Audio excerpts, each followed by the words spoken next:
Islam, everybody. It's your brother, Kufu Amen Hotep Il. And I would like to give you my perspective on a few things I think.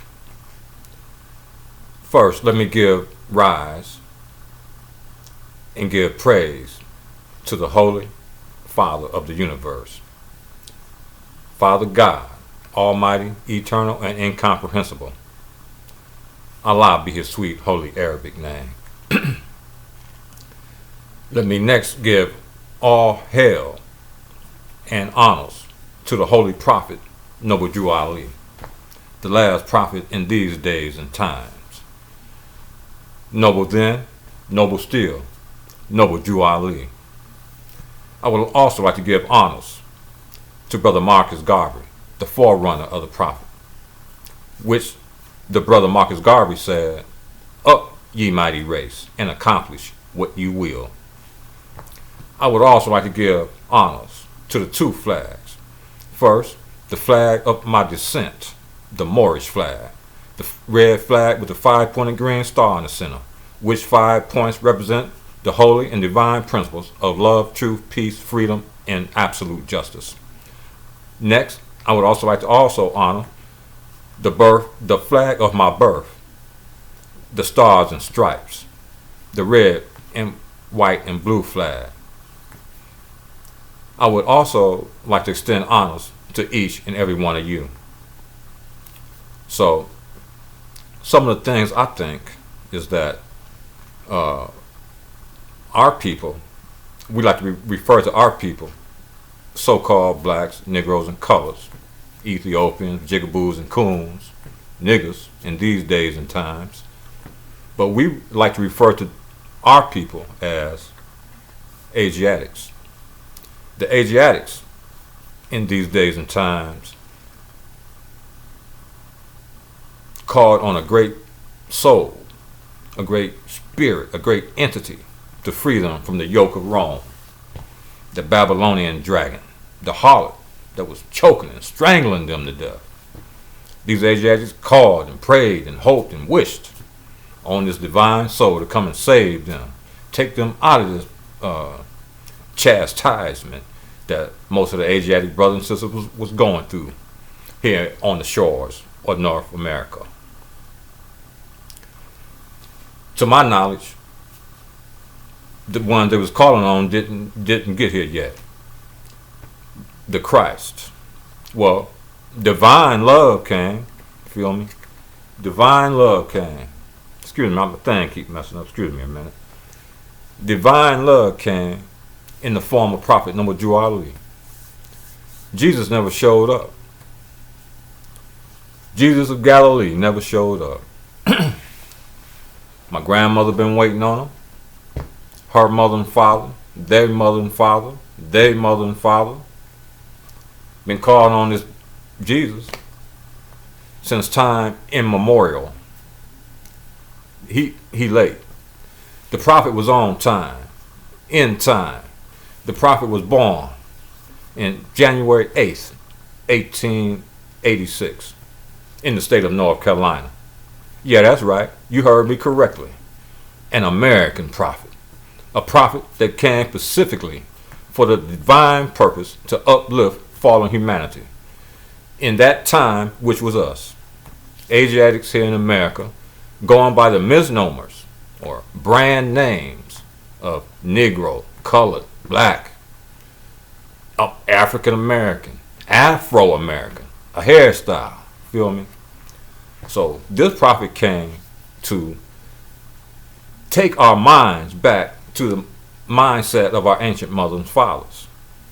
The prophet said, "Come and learn of your ancient forefathers' divine national principles.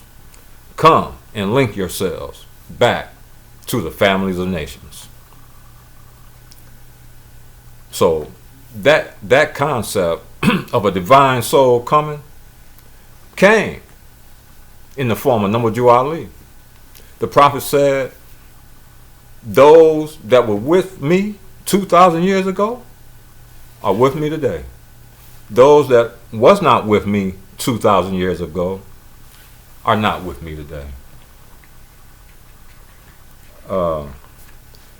So So the point of the statement is that a mighty soul did come. And the purpose of the prophet's mission was he came with a divine plan of the ages. The prophet came to free us from mental slavery, which we had then. Some of us still have now. Because they're under this Christianized, this Europeanized mindset. So, I'm just informing you of the prophet, Noble Jew Ali, that was born here in America in the state of North Carolina in January 8th, 1886. That came with a divine plea. That he said, if I can only get you to think, you could save yourselves.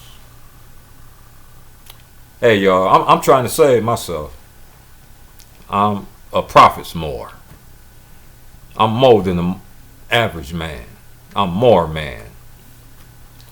Okay. The prophet also said that we should be more about ourselves. Well, he didn't say it that way. That's where I'm saying it. But the prophet said that we're going to give everything back to the Europeans, including Christianity, because it was founded for the Europeans' earthly salvation, while we, the Moorish Americans, are returning to Islam, which was founded for our earthly and divine salvation. And so, I know in my heart and in my soul that Islam is for me. When I went to the temple number 7, up in Cleveland, Ohio, on the corner of Barlett and 131st Street, the prophet set that temple aside. The Grand Chief back in the prophet's time, I think his name was Charles Bay. But I went to the temple, and when I got there, all the holy relics, the flag of our ancient Moorish mothers and fathers, the red flag, the 5-pointed green star in the center, it felt like I recognized it. It felt like it drew me to it. The signs and symbols that I noticed in the temple, the pictures of the prophet, it felt like deja vu. It felt like a glitch happened in the Matrix. Feel me? Like, remember when I think it was Trinity on the Matrix movie told Neo, Mr. Anderson, oh, what did you see? And Neo said, well, I seen a black cat. But then I saw another black cat. And she said, oh. No, Neo said, deja vu. Then Morpheus said, a glitch in the system. So there has been a glitch in the system, in this European system, for so long that our brothers and sisters cannot recognize deja vu anymore. We've been hit side the head so hard. We've been bammed in the heart so hard. We've been nailed to the cross. Our legs has been broken. Just like Jesus was on that cross. Is it any wonder what happened to us? They nailed you to the cross to stop your movement. They broke your legs to stop you from traveling. They hit you in your heart to take that divine love from you that you have for your brothers and sisters. They bust you upside the head with that setting maul, like them judges do in court. But they hit that pounding maul. They hit you upside the head with that. Now you can't think straight. You can't even see the prophet.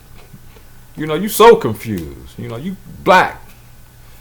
Like I always play with the kids. Well, no, I don't.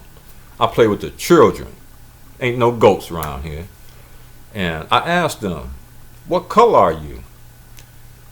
they've been taught though. You feel me? But most kids, if you just they'll just repeat like a parrot what the parents said or taught them to say, or the school system or the Europeans taught them to say, I'm black. Well, then I proceed to get something black, like my patch here, like my tassel on my fez, like these blacks in my shirt. Feel me? Like the black of my shoe. And I proceed to ask them, are you the same color as that tassel on the fez? And they say no. I say, have you ever seen a person that color? What color is that? They say that's black. So, like the judge in court, bam, case dismissed. Feel me? Because we ain't black. We really ain't. Now I'm gonna tell you, you Moorish. That was the last empire people of our so-called ethnicity belonged to. Read the letter of George Washington to the Sultan of Morocco. Now, you know, Morocco, it wasn't no such thing, Morocco, the kingdom of Morocco. We ain't talking about no kingdom of Morocco, City Mohammed.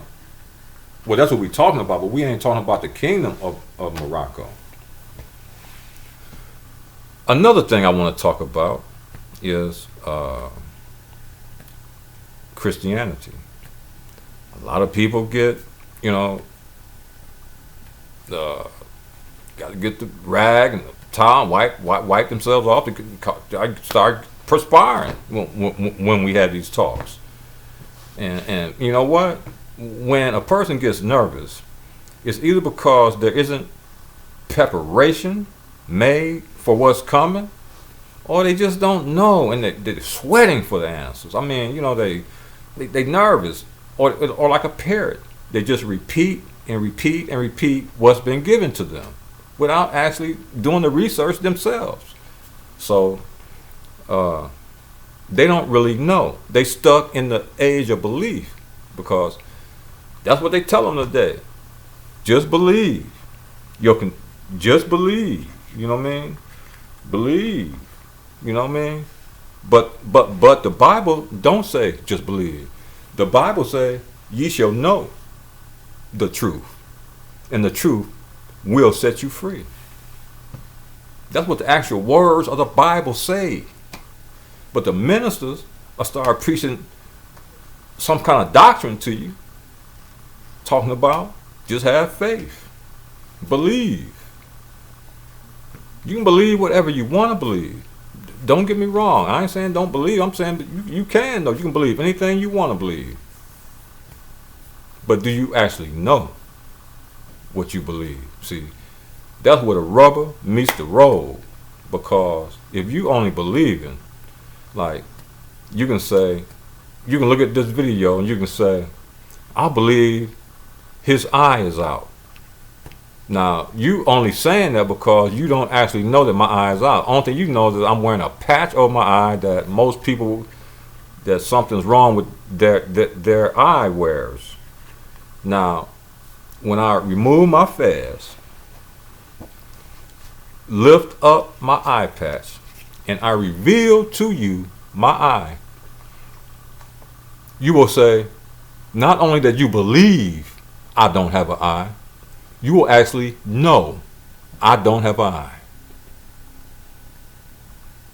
So there is a difference between knowing and believing. So let's take you back to belief. Feel me? Let's take you back to belief.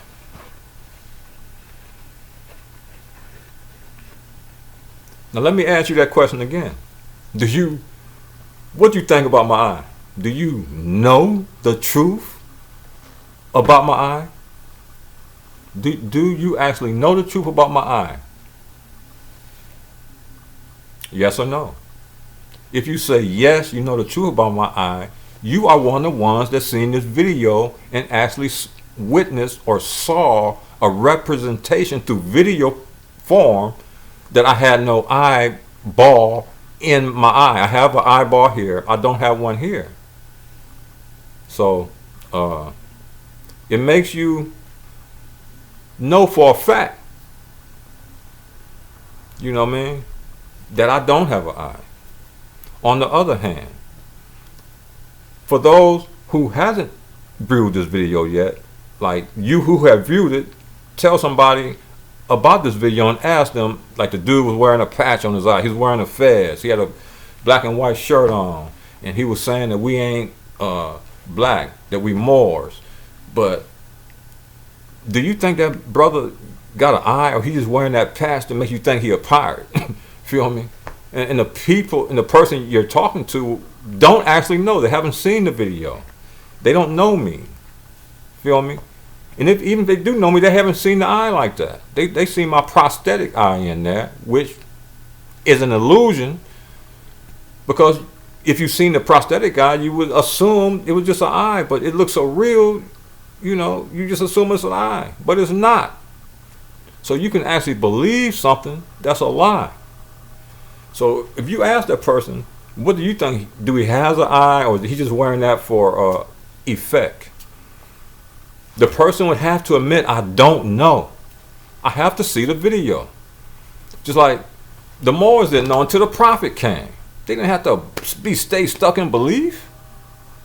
The prophet came, manifested in flesh, in the year 1886, January 8th to be exact, on the shores of North America, in the state of North Carolina. That's how we know. This ain't a belief system. But getting back to Christianity, because my time almost over, what do you think about Christianity? Do you know God has some son named Jesus? No, you don't. Where's Jesus' mother at? Oh, she on earth. The Father's in heaven, though. How can that be? When you trace Jesus' lineage, it goes through Joseph. It don't go to, come on. I'm going to end this here, but I just want y'all to know, everything you believe